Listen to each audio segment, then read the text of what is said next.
Hello, magandang araw po. Yung project natin na ito mga idol, ang gagawin natin dito ay kesame.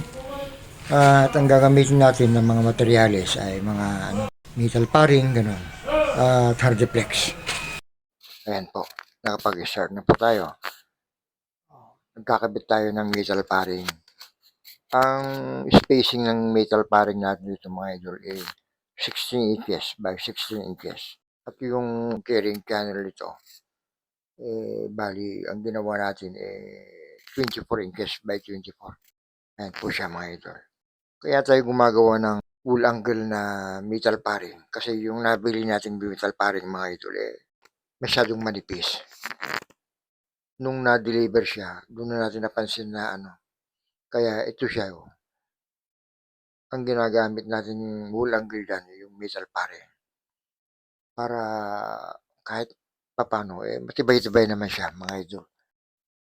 Naglalagay na tayo ng carrying channel. Tsaka may W clip na po yan.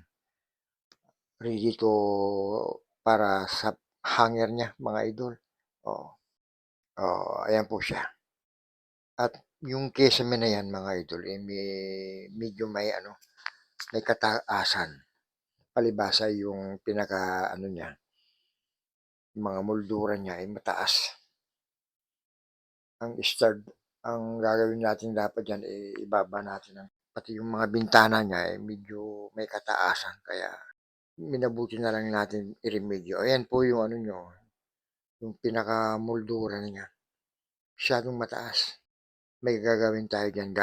Gagawan natin yung maglalagay tayo ng mga tambol dyan. Tapos, yung cove light natin dyan, idadrop na lang natin para bababa ng konti.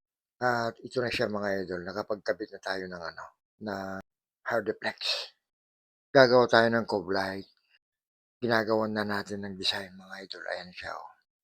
Bago natin ma-produce yung pinaka-cove light niyan na octagon, gumagawa muna tayo ng pattern na circle. Doon tayo babase sa circle na yan para ma-produce natin yung pinaka-octagon niya. At ang diameter niya mga idol 48 inches. Kaya ang ginawa natin dyan, yung pinaka-pattern natin dyan 24 inches po. Pag ginawa na natin yung octagon yan mga idol, i-actual natin. At itong ginagawa natin na yan, partial pa lang po yan mga idol. May kasunod pa ho yan.